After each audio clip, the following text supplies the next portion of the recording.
Greetings to everyone. I'm Vikta pursuing my first year chemical engineering at UCT. I'm from Dopisan and I'm going to be your host for this session. It's very refreshing to see you all on this sunny day morning. So let us start the session with our powerful invocation by Madhu and incentivizing gratitude story by Apurva. So Madhu. Yeah, thank you, Victor. This is who we are. We are a team, talented, energetic, astonishing mindsets. We can do anything and everything. We talk, we care, we respect each other. We see beauty in everything. We are connected by hearts and driven by values. We celebrate each other. We provide value to each other. We take ownership in everything we do. We have the freedom to make mistakes. We learn as we go. We are mad to make a difference. We love disruptive ideas. We make impossible things possible. We are strong to question the creation. We believe in dreaming big. If we do not dare to dream big, or we really live it, why be ordinary when we can be extraordinary? We can do it, we will do it. Let us not hope for the best, let us be the best. We should be driven by goals, not by egos. This is who we are. Thank you, Madhu. Now let me tell you a gratitude story. Hello everyone, I have a story to tell. I felt sad that I'm not spending time on gratitude. So I thought of sending voice messages to the people instead of cards. So I have sent voice message to nearly 6 to 7 people and I really felt happy for being grateful to those people in that way. So gratitude can be shown in any form. Gratitude is everywhere. Attitude of gratitude is beyond care. By Nivedita. Thank you. Thank you so much, Madhu and Apurva, and also Nivi for the story. So, Anupama Garu, we are very glad to have you here with us. Thank you for accepting our invitation and giving us the talk. So, The team, pleasure is all mine. The pleasure is all mine. It is so nice to see all of you and interact with you. Thank you for giving me this opportunity. thank you so much, ma'am. So, team, did you know that ma'am is skilled in setting up radiochemical labs? Exciting, right? Ma'am has also expertise in separation process development and process safety and design. And you know what is more inspiring? Ma'am is pursuing her PhD now. I mean, ma'am just proved that age is not a limit for learning. So thank you so much for inspiring us, ma'am. And today, like Thank you. ma'am is present here to familiarize us with career prospects in R&D for chemical engineers. So the floor is all yours, ma'am. Thank you very much. Thank you for giving me such a beautiful introduction. Thank you. Let me start off. Yeah. Good morning to all of you. It's my privilege to be here with students of my alma mater, Osmania University College of Technology, and giving a perspective of the chemical engineering being research that is being pursued in Bhabha Atomic Research Center. Thank you for giving me this opportunity. I'm Anupama Prabhala from the 1990 to 94 batch of Osmania University College of Technology. I completed my chemical engineering in 94 and directly joined Bhabha Atomic Research Center. And I did a 1 year orientation course in nuclear engineering there from 94 to 95. After which I have joined the Department of Atomic Energy and in specific the Bhabha Atomic Research Center. And I'm pursuing my research activities there. This is my brief introduction. Like I said, I'm from the 1994 batch. I have successfully completed 1 year orientation course in BRC from 94 to 95. And I work at BRC as a scientist G. We have grades A, B, C, D, E, F, G. So I'm now at G. It's just an alphabet, and the senior you get, then the alphabet increases. The alphabet goes towards H and then OS and that kind of thing. I am presently working on laser-based separation process for making medical isotopes of rare earth metals.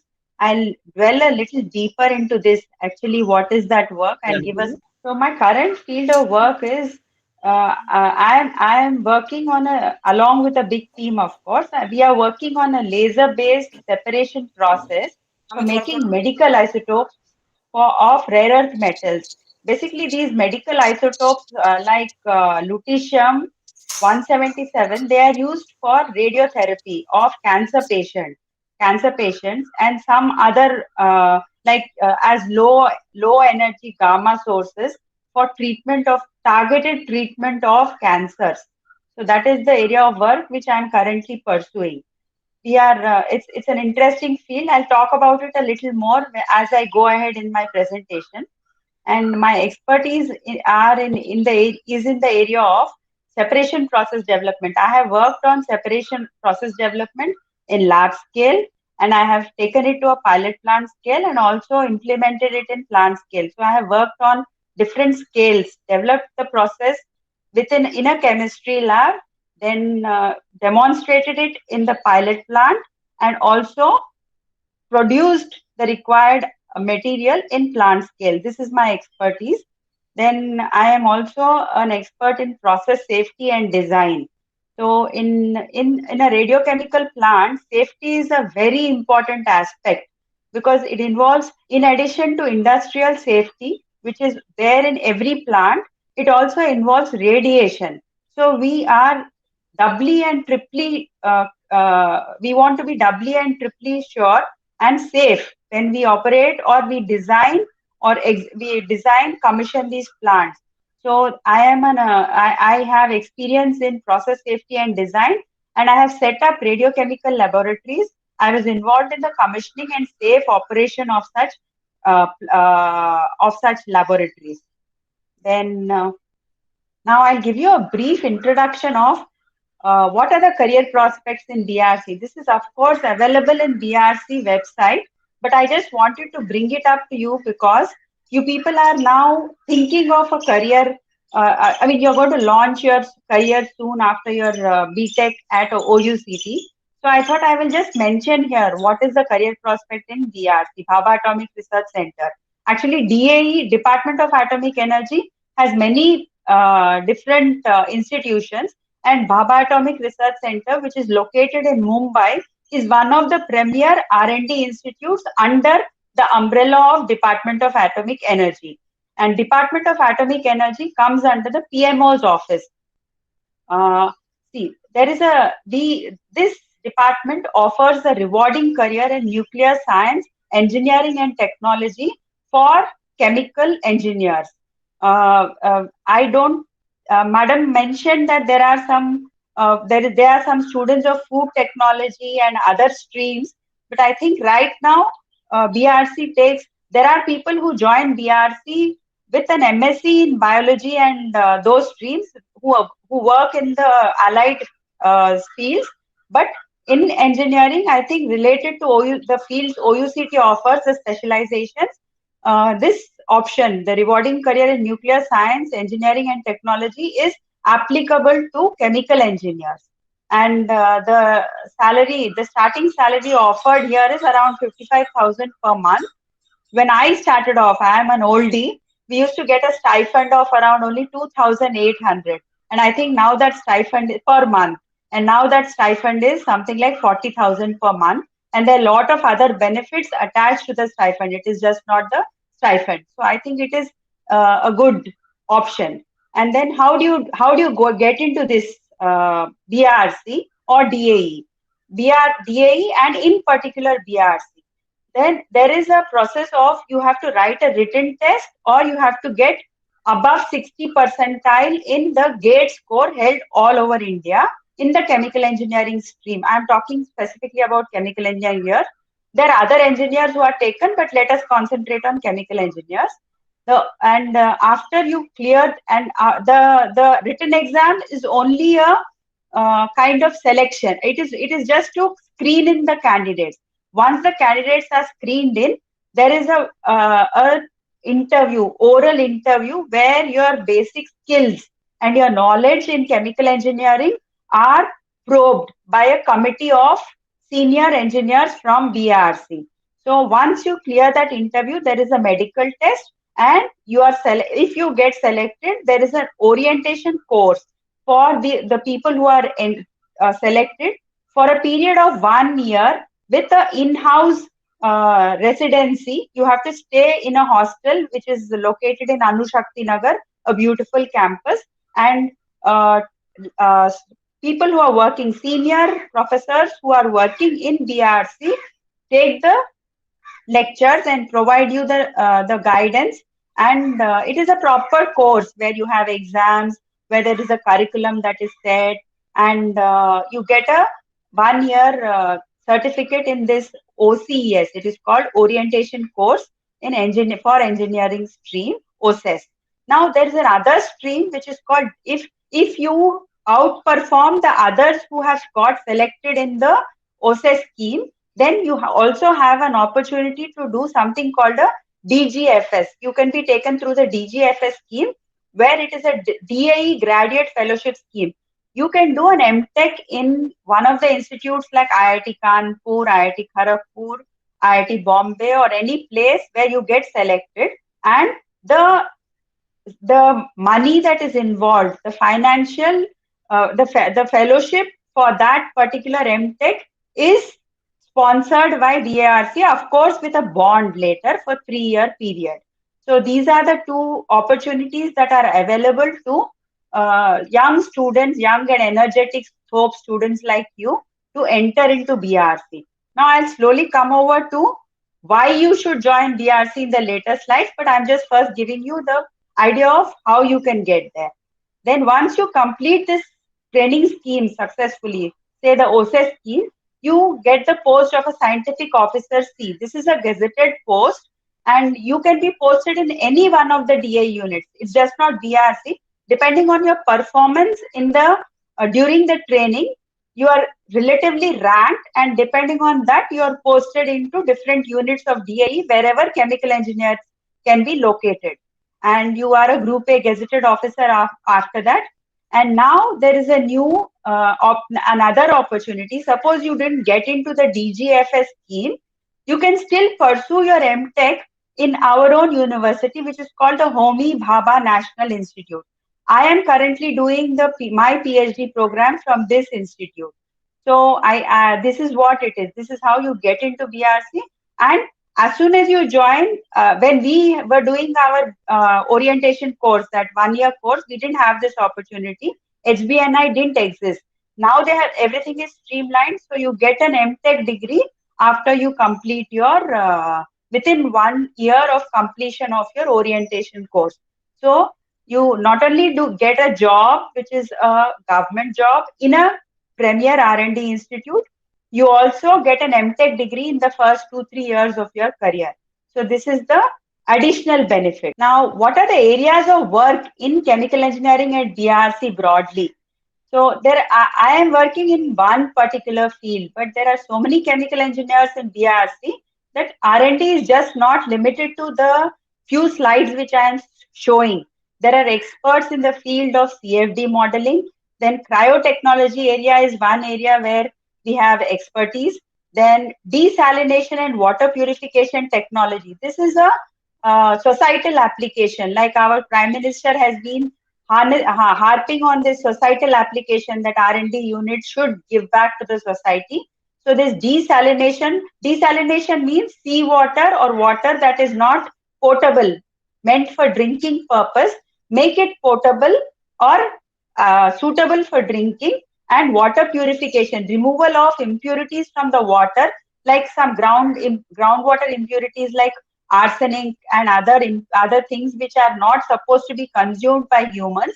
So there are technologies developed by BRC for desalination as well as water purification.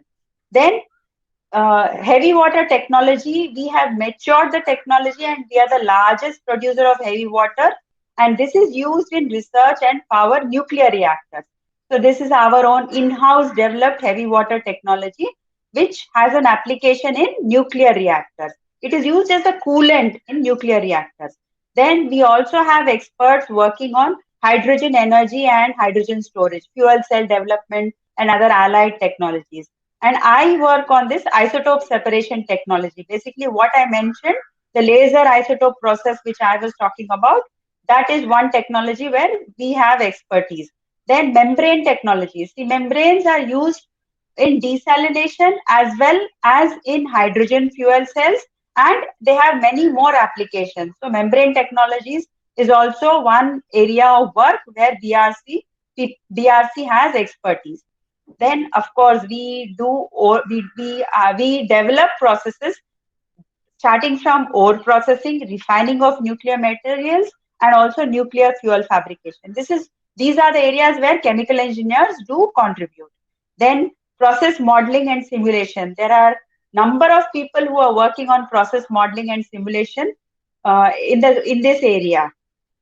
Then we have, of course, when there is a chemical plant, be it radiochemical or a conventional chemical plant or a cryo plant or a desalination plant, the processes, the equipment development, and the intensification of the process, maturing the process or making it even more effective. So these skill sets are available with DRC. Then some special materials, working on some special materials. Then synthesis and evaluation of novel extraction. This is for solvent extraction. In BRC, most of the uranium and the thorium fuel that is used, in those places, we use solvent extraction for purification or separation of the uranium and the thorium. So for that purpose, whatever are the extractants, development of novel extractants is one area where BRC is working. Chemical engineers in BRC are immensely contributing. Then it is just not enough to have a process. It should be techno-commercially viable, and it should also be sustainable. So analysis, we develop many processes, but among them we have to make a choice. Suppose there are 3 processes that can do the same job. So economics and the technical viability of that process comes into picture. So assessment of a process for its techno-commercial and viability and sustainability analysis, that is an skill area in BRC. Now I'll give some typical examples of what is just a preview kind of thing of what is possible in BRC. The first slide covers the area which is very close to my heart. I developed this process. I mentioned that I have expertise in lab scale, pilot plant scale, and industrial scale. So the background to this work is I was given a mandate. We were rather given a mandate of producing something that is called Protractinium-231. This was a little long back, but I just want to bring this thing out because it has some chemical engineering flavor to it. So we were given the job of producing Protractinium-231, not producing, which is available in parts per billion concentration in a silicious waste stream of thorium processing plant. So my job started, this was way back, my job started with first identification of a waste stream in uranium processing plant and thorium processing plant of which would be suitable for starting as a raw material for extracting this material. So I got samples from different plants of Jaduguda and from Alvai and Oscom where thorium is processed and Jaduguda where uranium is processed. And I first developed a methodology for determining how much is the Protractinium-231 content in each of those waste streams. Now I cannot disturb a process that is already in progress. So I had to always target a waste stream so that the upstream process, that means the process from where I'm picking up my raw material, is not disturbed because I want to extract something. So after a lot of detailed investigation, I identified the insoluble muck. It is basically silica. Silica means it is sand. So the waste sand from monazite plant contained it was the richest source of this Protractinium-231. This Protractinium-231 is a daughter product of uranium-235. So this particular stream had this Protractinium-231. It was like, in a huge mound of clay looking for a particle. It was like that. ppb means parts per billion. So it is nanogram material in a gram of material. is what I was looking for. So these were kind of the process steps. First, I understood that muck or whatever, that silica or the sand, had to be pre-treated with HCl and conditioned so that it is amenable for extraction. Then after that pre-treatment and the washing is done, then we had to do the oxalic acid leaching. Oxalic acid leaching brought out that protractinium from the solid mass into a liquid stream, an aqueous stream. So that aqueous stream was then taken as feed to an ion exchange separation process. So all these process steps, I first did a jar test. There were some settling problems. So you do a sedimentation test in the jar. Then you see what is happening. Add a flocculant. See to it that it filters properly. Then the caking is proper. Then the cake is conditioned. Enough of the liquid is removed so that the cake conditions for the next step, that is the leaching step, are ideal or within the band it is designed for to go to the leaching step. Otherwise, the leaching efficiency will be poor. These are some of the considerations with which. So I had to do the jar test, quickly implement it in the plant, find test different flocculants, see what is the settling velocity, then go for that best flocculant, then implement it in a 30 kg scale, check its effectiveness there, then implement it in the 150 kg cake scale and see that it is really working. So these were the kind of stages for each process step which I implemented. Then oxalic acid leaching. So we did a factorial experiment in the lab with 500 gram cake to see what were the parameters that were affecting the leaching efficiency or the conversion, bringing it into solution, the recovery. So say suppose I start with 100 units of protractinium, whether at least 60 units of protractinium is coming into the leachant or the liquid aqueous stream. So what is the best ideal conditions for that? So that after optimizing it, implementing it in the 30 kg scale, then going to the 150 kg scale and really doing a production kind of step. So that was what the work involved. Then after that, in ion chromatography column, what you have is it is a resin that was indigenously developed in collaboration with Ion Exchange India. And there's a 150 liter column where we filled up the resin. These initial tests, I did it in the lab where we set up a glass column. We used to load the glass column, check it up, and then after it was developed, we implemented it in a 150 liter column in the plant. So what exactly happens is that it is basically elution chromatography.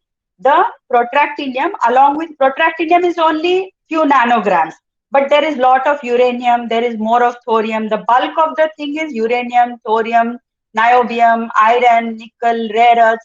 All these are the major impurities that are present.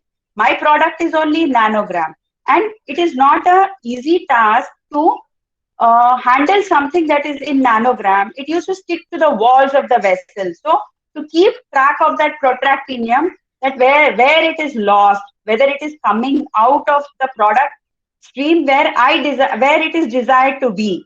So these were some of the considerations. And in this elution step, once you load everything along with protractinium, uranium, thorium, niobium, iron, rare earth, they all get loaded on the column. Then you pass different solutions like oxalic acid wash removes the thorium and rare earth. Then oxalic acid comes out of the bed, whereas the rest of the things like zirconium, niobium, uranium, iron are still retained on the bed. Then we do selective elution with 2 normal and 0.2 normal elution. In that step, HCl elution. Then we remove zirconium, niobium, uranium, iron. Then finally, the product, which is the lowest quantity,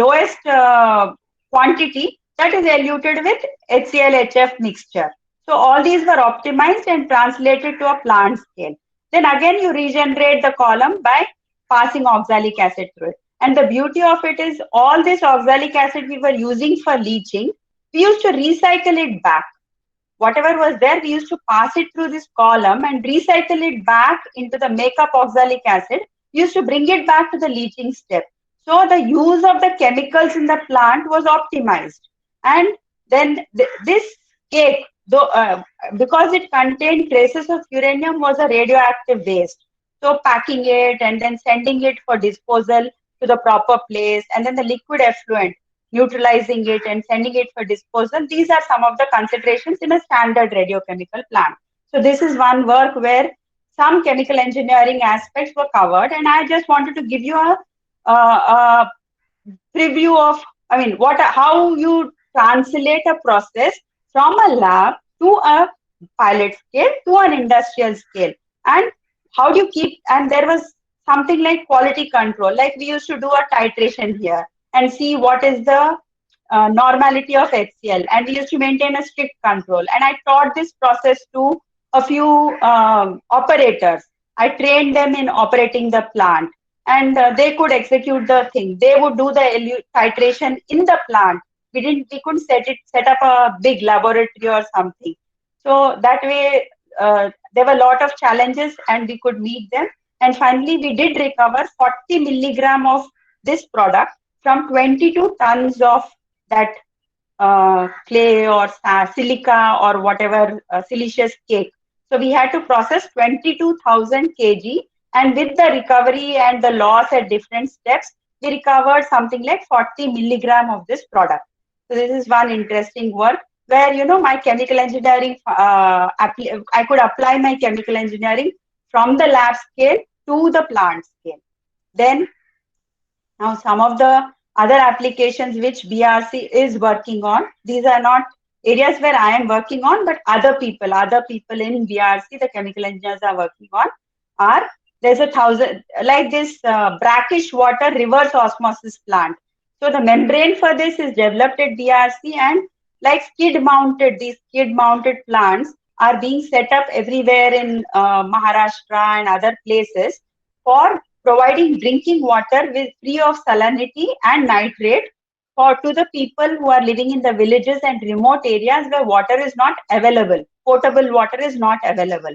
Then this is a 18 liter per hour H2 generated. This technology is being developed by Heavy Water Division.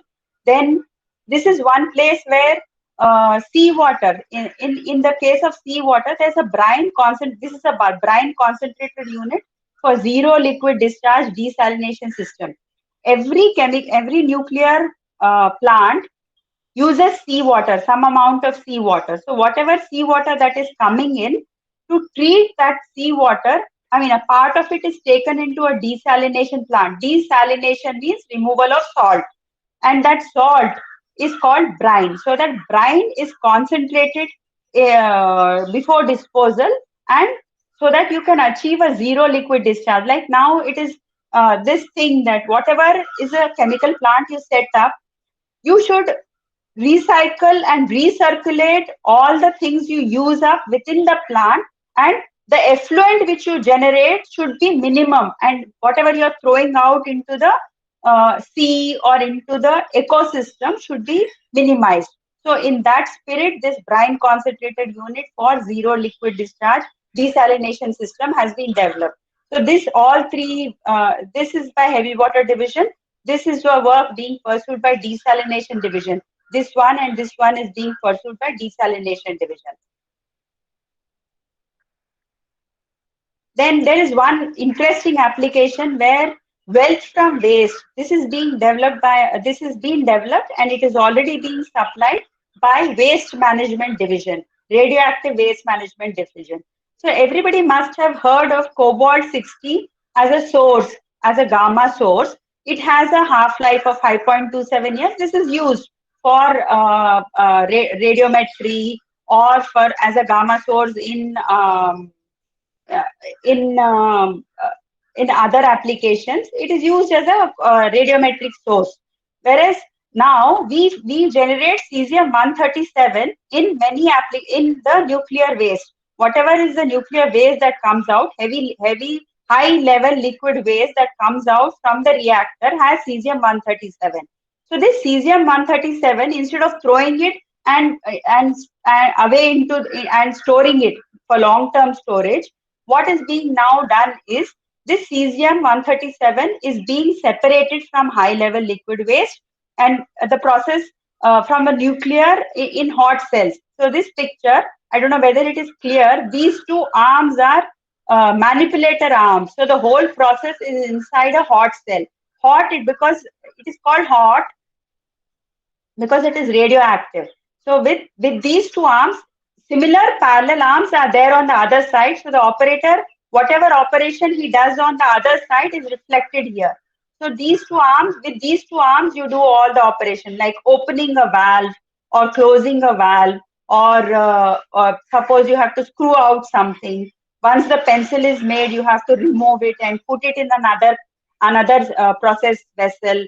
So these are the things which the manipulator does. It has a finger kind of grip.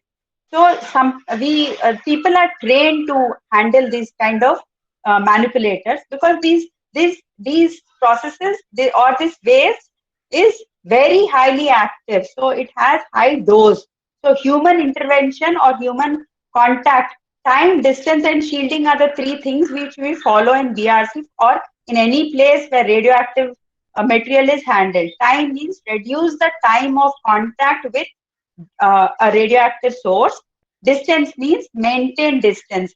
With 1 by r square or 1 by d square, the dose rate that is coming to you reduces. That is the inversely proportional to 1 by d square. Time, distance, and time, distance, and shielding. Shielding is like provide lead or high Z material around the waste so that you are shielded from that the radiation. So this is the general principle by which radioactive material is handled. And in this particular application, so first step is the separation of radio element from the nuclear waste. Then it is immobilized. The cesium is immobilized in a vitreous matrix, that is a glass matrix, because the cesium is very chemically active. So glass is the only matrix that can hold it. So it is vitrified in this matrix, and then there is encapsulation of this glass in a SS pencil. So after this whole process, after the outer exterior is decontaminated, fully decontaminated, this pencil of diameter 23 mm or 2 centimeter and length 200 mm to 20 centimeter and 70 cc volume, this is used as a source, and radioactive source. So this is one application of wealth from waste. Then I think I have got these limited slides for the first, just a prelude to what is the kind of work. And I just end with a quote of Homi Bhabha, which says that Homi Bhabha is the person who set up this whole nuclear, all the whole nuclear power program or the nuclear program in India is conceived and engineered by Dr. He was the person, he is the genesis because of which the nuclear program is at where it is in India. Homi Jahangir Bhabha. So as a tribute to him, I have a saying by him which says, my success will not depend on what A or B thinks of me. My success will be what I make of my work. And I would like to acknowledge content from the BRC official websites and online resources which were available on the BRC website. Thank you so much for giving me this opportunity. I end my talk here. I think I can take some questions. I hope I was audible and it was okay. It was good. It was very good, Anupama. It was very good. I wish when I was, younger, or when I was in, like at their age, I would have heard your talk. That would have really helped me a lot. Anupama, I want to say something. Can I, Shravan? Yes, of please. Of course, madam. Yeah. So actually, normally in TOPCell, we listen to speakers who have lots to teach us about entrepreneurship and many such new programs out there in the world, which the children are encouraged to take up. Your talk has been so deeply technical, and I think this is another side that they got to see. I think it's a very fantastic change, and even for me, a person from the Department of Atomic Energy, also I felt so proud seeing all the list of activities, because I have some information about each of those, of course, a little interaction here and there. But yes, this throws so many ideas for the students who would like to pursue research. And in our own country, with all this infrastructure available and paid very well and taken care of in all respects, so it's a wonderful opening, of course. But yes, among all the options, they have fantastic options. This is a very deeply technical option available for research. So thank Yes, you, Anupama. madam. Yeah. Very nice. I should thank Thank you. Sulekha Mukhopadhyay also, who's the head of the chemical engineering division. No, she's head of Yes, chemical madam. engineering Yeah, division, chemical right? engineering Yeah, division. Right. in BARC, whom actually originally approached, and then she told me that I will request Anupama to talk. So thank you very much, Anupama, and thanks Sulekha also. Thank you, madam, for your kind words. I would like to mention something additionally here. See, in Bhabha Atomic Research Center, or rather in Department of Atomic Energy, Homi Bhabha's vision was that for a scientist, there should be no other distraction. Like we have our own medical facility, we have our own schools for children, we have our own campuses where we live. They are so beautiful, I mean, so green, lush, and everything is taken care of. He felt that when the basic needs of scientists are taken care of, they'll be able to focus on their work and just work. So that was his vision, and that is still continuing. Yes, in any organization, there are some frustrations, there are some challenges, but once you see everything and you take it in a positive spirit and move ahead, I think it was a beautiful journey for me. And if some of you, if I could kind of motivate to join our department, then I think the job is done. Nice. Anupama, that was really good talk. And I learned so much. I'm learning so much about India. I'm learning about so many things that are happening in India. And this is something which, we seem to hear negative things more than the many positive things, the many visionary things that are happening in India. And looks like every time I come across someone from BARC, I see there seems to be much more optimism in BARC, as a group than other places, I feel. So thank you very much. This was really good. Thank you, Shravan, for your kind words. Yeah, I would Yes. like to hear the students now ask me, shoot. Yes, Good ma'am. questions. That was really an insightful presentation. I really loved many parts of the presentation. In fact, I didn't really know that BARC had so many things to pursue. I was not really aware of this. So thank you so much for all of that.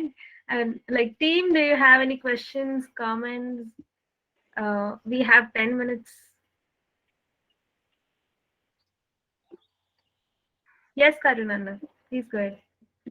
Good morning, ma'am. My name is Yes, Karun Kumar. Karun. Yes, Karun.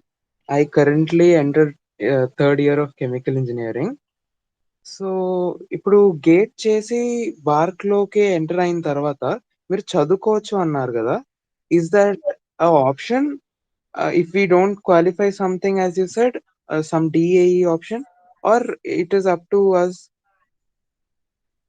ఇప్పుడు అది compulsory Karun. అంటే if మీరు there are 2 streams I said. ఒకటి one is the OCES stream. So OCES stream కి qualify అయితే 1 year you will have that orientation course in house. అంటే హాస్టల్లో ఉండి ఇక్కడ హాస్టల్ మెస్ అన్ని ప్రొవైడ్ చేస్తారు. అది it is like another college.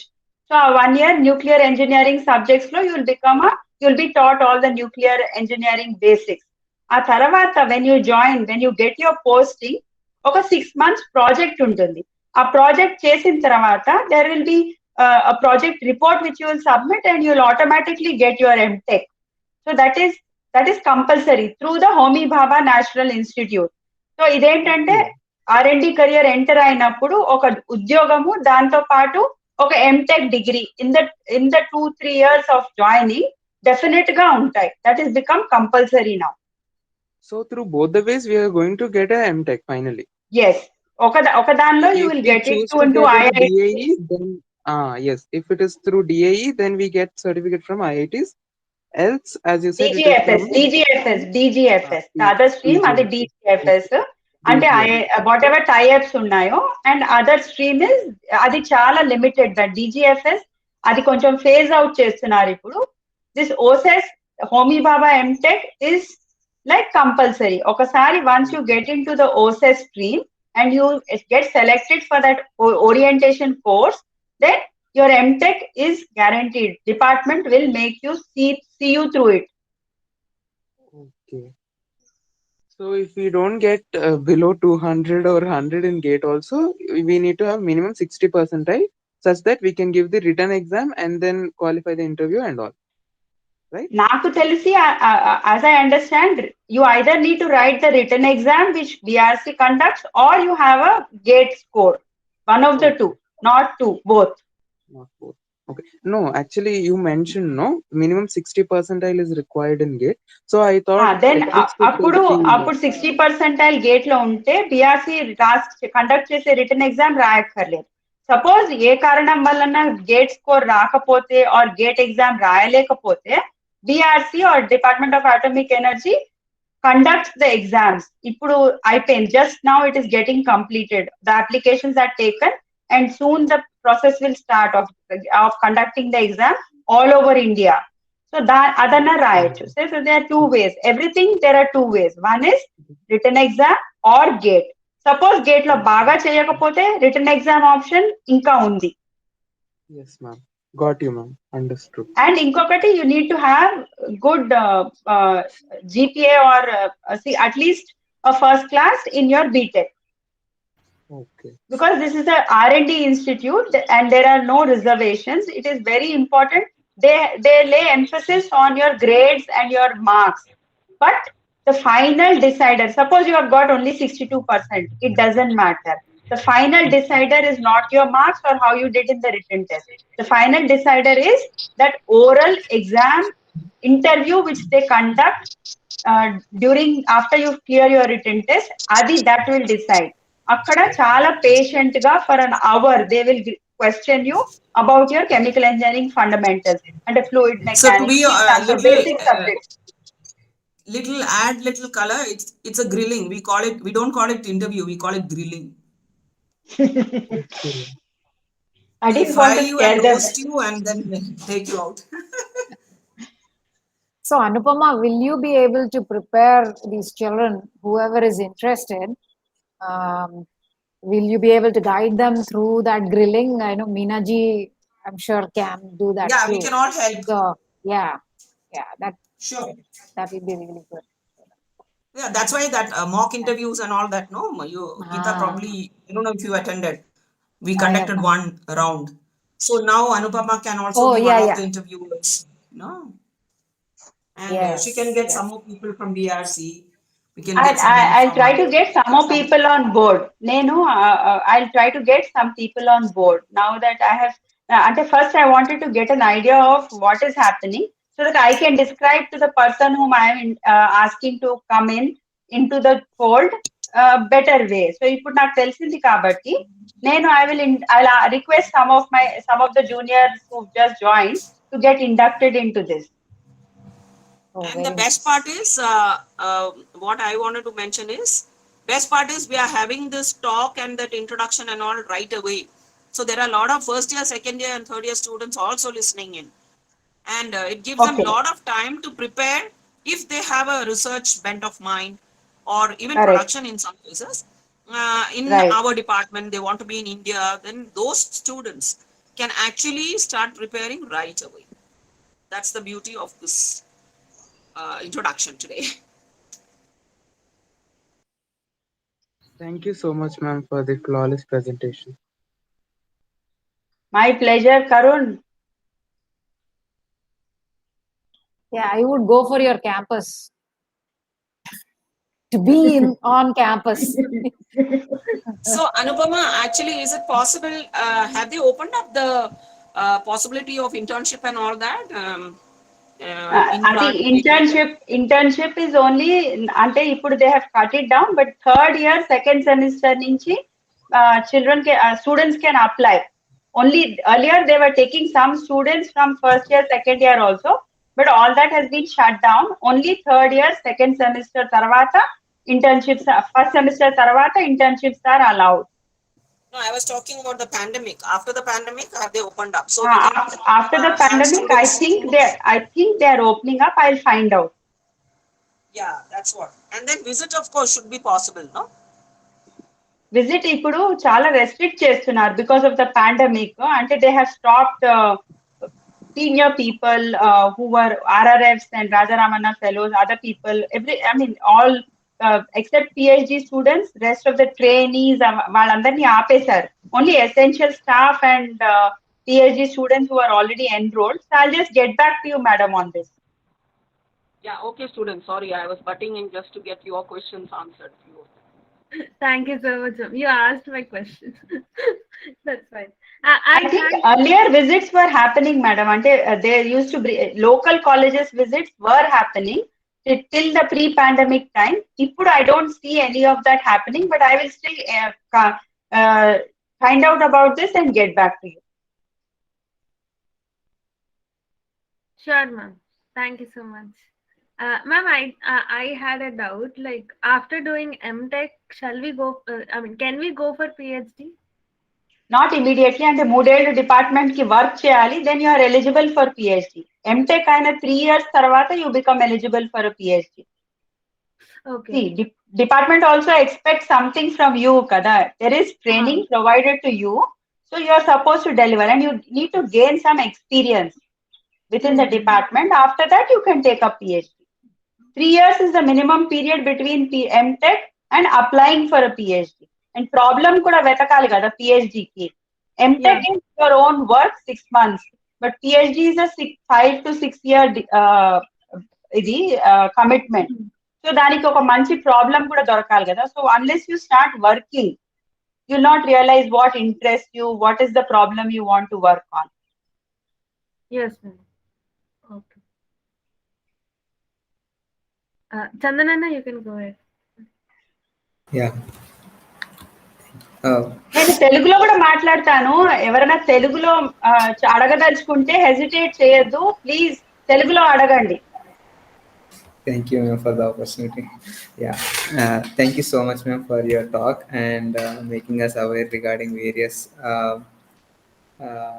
various things like desalination and regarding waste from wealth. I have a doubt. It's a question actually.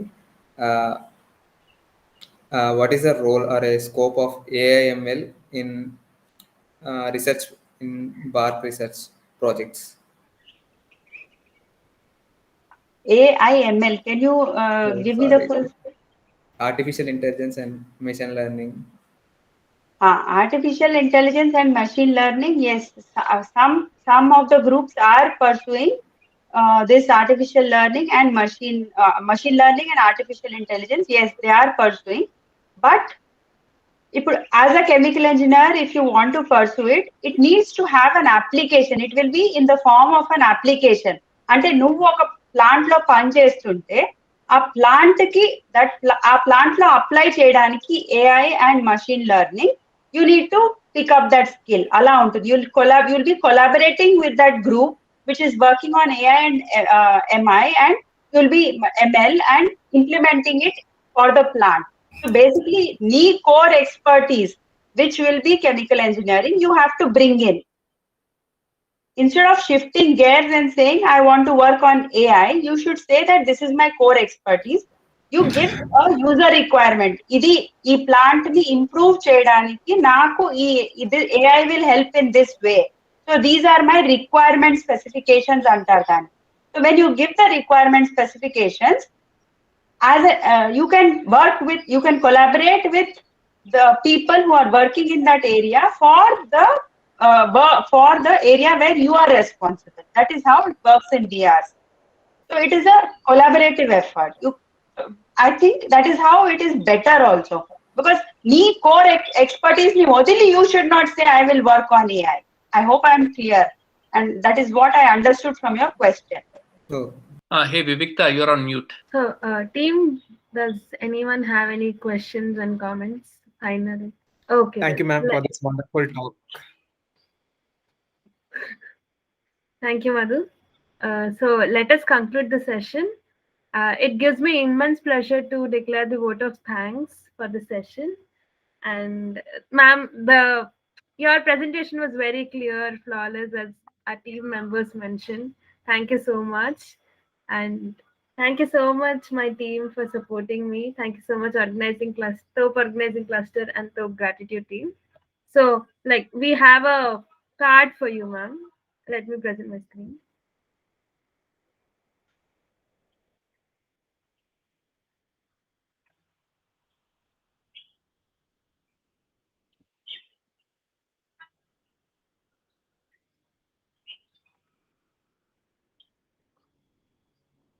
Are you able to see my screen? Yes, ma'am. Yes. Yeah. So, to Anupama ma'am, wow, a lot of doors have been opened for young chemical engineers out there. A lot of paths have been paved for many chemical engineers. Thank you for giving us a talk full of opportunities. Thank you for your time, heart, and energy. Thank you, Anupama ma'am. Thank you. And just a request, I'm still not a doctor, so PhD, I'm only pursuing it. So Ainapur, definitely you can call me Dr. Anupama. Remove that PhD from those brackets. It is not correct technically. Sure, ma'am. Sure. Yes. We'll do Thank that. you for giving me this Anupama, opportunity to also interact with all of you. you should mention, I actually mentioned to some of the students, but mention.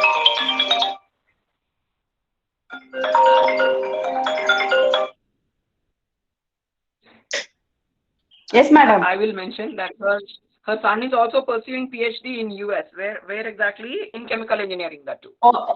Ohio State University, Columbus. Yeah. So mother and son together are trying to complete PhD in their own fields.